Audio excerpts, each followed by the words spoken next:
Ok, donc on avait terminé la dernière fois en mettant en avant une nouvelle loi concernant ce petit appareil-là, donc appareil qu'on est en train d'étudier dans ce chapitre-là, qu'on appelle le résistor.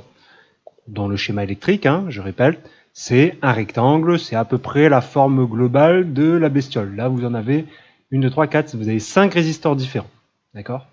Alors, on a vu dans les cours précédents que ce résistor avait une fonction de bloquer le passage du courant et qu'on pouvait prévoir la quantité d'électricité qui allait passer dans mes fils en fonction d'une valeur qui était propre à l'appareil qu'on appelle la résistance et qui s'appelait, qu'on nomme grand R, dont l'unité est oméga.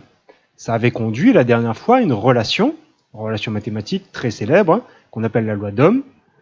U, donc la tension, est égale à R fois l'intensité. La résistance fois l'intensité.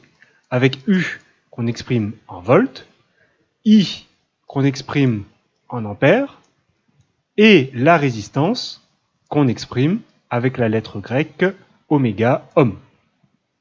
Donc on a vu la dernière fois la loi d'Ohm, on avait terminé donc sur cette relation qui reliait la tension, la résistance et l'intensité. Bon, alors on va aller un petit peu plus loin aujourd'hui en essayant de comprendre une chose. Alors, ok, la résistance freine le courant, ça bloque le courant. Sauf que Monsieur Lavoisier, il a formulé quelque chose, Lavoisier, célèbre chimiste français, qui avait précisé « rien ne se perd, rien ne se crée, tout se transforme ». Donc ok, la résistance bloque le courant. Mais il faut bien que ça soit utilisé d'une autre façon. Je veux dire, si la résistance bloque le courant, il faut bien qu'à un moment donné, la quantité qui a été bloquée soit redirigée quelque part. Ah oui, l'électricité, elle ne va pas se perdre en chemin. Alors, qu'est-ce qui fait que la résistance va bloquer le courant? En quoi cette résistance-là va servir en fait de transformateur? Transformateur dans le sens où elle va transformer quelque chose en une autre chose. En fait, qu'est-ce que la résistance fait concrètement? Pour vous expliquer un peu la notion, une lampe, on sait ce que ça fait. C'est aussi un convertisseur, un transformateur, mais qui convertit l'électricité en une lumière. Ok. Un moteur, ça convertit l'électricité en un mouvement. C'est pour ça que votre ventilateur, il fait du vent d'ailleurs. Mais la résistance, qu'est-ce qu'elle fait concrètement? Alors c'est ça qu'on va essayer de voir aujourd'hui en faisant intervenir une notion un peu particulière. Je vais en parler avant de vous montrer l'activité, c'est la notion d'énergie. Grand E. Alors l'énergie, qu'est-ce que c'est? Alors l'énergie, c'est un concept. Je vais commencer un peu à en aborder, on verra beaucoup ça l'année prochaine notamment, mais c'est un concept qui va permettre d'expliquer simplement les choses. C'est-à-dire qu'au lieu de se trimballer avec des notions de tension, de luminosité en lumen ou encore de mouvement en vitesse ou tout ce qui va avec, on va résumer tout ça en énergie. Par exemple, quand il y a de la lumière, on va parler d'énergie lumineuse. Quand il y a de l'électricité, on va parler d'énergie électrique. Quand il y a, je sais pas, du mouvement, on va parler d'énergie mécanique, de la chaleur, énergie thermique, de la radioactivité, d'énergie radioactive. C'est un concept, l'énergie, qui va permettre d'expliquer ce qui se passe concrètement, ce qu'on observe. C'est-à-dire que quand il y a de la chaleur, on va expliquer ça sous la forme d'énergie thermique. Quand il y a de l'électricité, on va parler d'énergie électrique.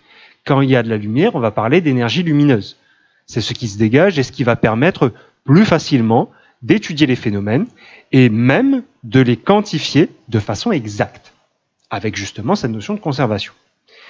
Et donc on va faire intervenir cette notion énergétique dans l'activité d'aujourd'hui en essayant de comprendre un peu comment va fonctionner les résistors.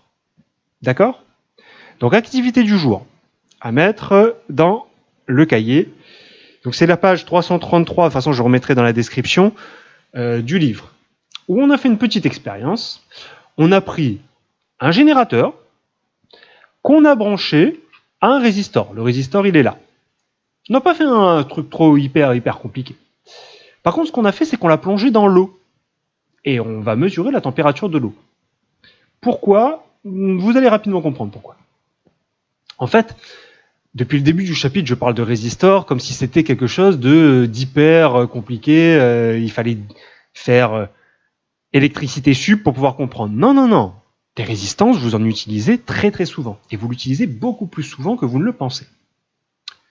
Alors, comme je dis, un générateur qui délivre une tension de 12 volts, un thermomètre, celui-là, qui va mesurer la température, le résistor que j'ai précisé ici, qui est une résistance de 10 ohms, et on va faire fonctionner tout ça. On va le laisser fonctionner pendant 2 minutes.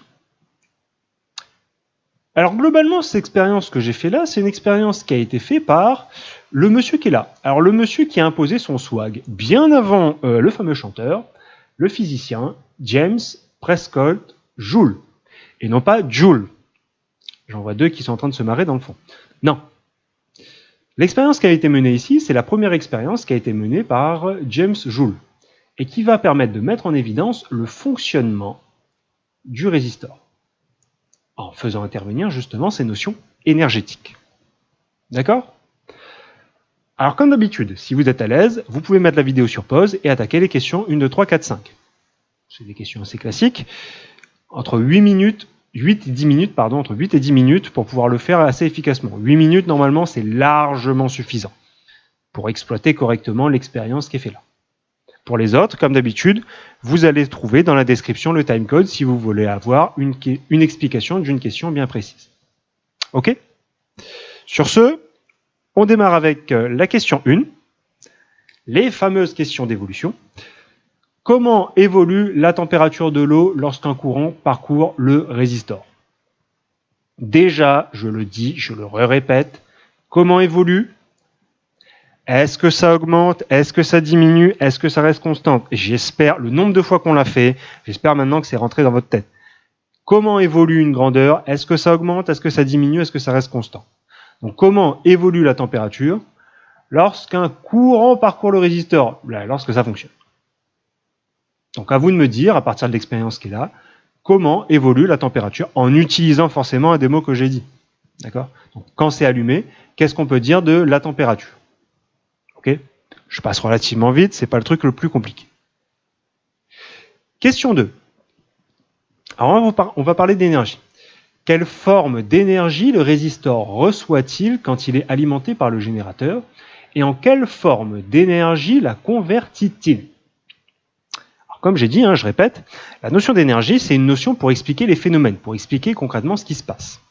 Alors, au début là, le résistor reçoit quelle forme d'énergie ? Formulé différemment, qu'est-ce qui se passe avec le résistor ? Qu'est-ce qui va lui arriver ? Il est connecté à quoi ? Donc, quelle forme d'énergie il possède au tout début ? D'accord ? C'est-à-dire, lorsqu'il est branché à ça, quelle forme d'énergie possède-t-il ? Ensuite, en quelle forme d'énergie la convertit-il ? C'est-à-dire que il reçoit une énergie, ok, l'énergie de quoi ? L'énergie du générateur, certes, mais comment on va appeler cette énergie ? Et surtout, sous quelle forme il va la transformer ? Formulé différemment, qu'est-ce qui se passe ? Qu'est-ce qui se passe au cours de son utilisation ? Parce qu'on passe du début de l'expérience à la fin de l'expérience. Qu'est-ce qui va libérer ? Et donc, comment on va appeler cette énergie-là, d'après vous ? Sachant que, je répète, l'énergie, c'est pour expliquer les phénomènes. Par exemple, si le résistor se mettait à tourner, on aurait parlé d'énergie mécanique. Le résistor tourne, mouvement, énergie mécanique. Mécanique, mouvement, d'accord ?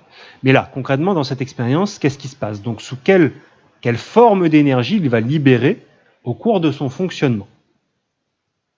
Réutilisez la question 1 pour que ça soit un peu plus facile. D'accord ? Alors, quel nom donne-t-on à cette conversion d'énergie ? Donc là, question document. C'est-à-dire que c'est une information qui est précisée dans les documents. Cette transformation-là, cette conversion d'énergie de l'instant du début, de ce qui est donné à l'appareil et ce qui lui est donné en fin de transformation, quel nom on va lui donner ? Question document, c'est noté quelque part, à vous d'essayer de le trouver. Je ne vous en dis pas plus. D'accord ? Quatrième question. Recopie et complète le diagramme énergétique suivant. Alors, ce diagramme-là, c'est censé récapituler ce qui se passe ici. C'est-à-dire que le résistor, le petit appareil rouge, le résistor, il capte une énergie de départ, on lui donne une énergie au départ, et il va le transformer en quelque chose à la fin. On lui donne quelque chose au départ, et il le transforme en une autre forme à la fin. Réutiliser ce qui a donné ça. Il faut refaire en fait le petit dessin, simplement en remplaçant les mots adéquats pour pouvoir expliquer finalement ce qui se passe lors de l'utilisation d'un résistor. D'accord ? Pas hyper plus compliqué que ça. Cinquième question. Pourquoi certains appareils sont-ils équipés de résistance ? Alors, ce phénomène-là, parfois on va l'utiliser. Et on va l'utiliser pourquoi d'après vous ? C'est ça la question. C'est-à-dire que certains appareils vont utiliser ce principe-là, cette conversion de l'énergie de départ à l'énergie d'arrivée. Donc, c'est quoi ces appareils et à quoi ils vont servir au final ? On va utiliser cette caractéristique des résistances pour quelque chose. Donc, à quoi ça va servir ça ? Vous avez fait une expérience, l'expérience qui est faite ici. D'après vous, ça pourrait servir à quoi ? Et quel appareil électrique, de la vie même de tous les jours, c'est pas, je vous demande pas un accélérateur de particules ici, des appareils qu'on utilise dans la vie de tous les jours qui vont utiliser ce principe-là, qui vont utiliser cette propriété-là, parce que c'est vachement pratique. Et ça va servir à quoi ?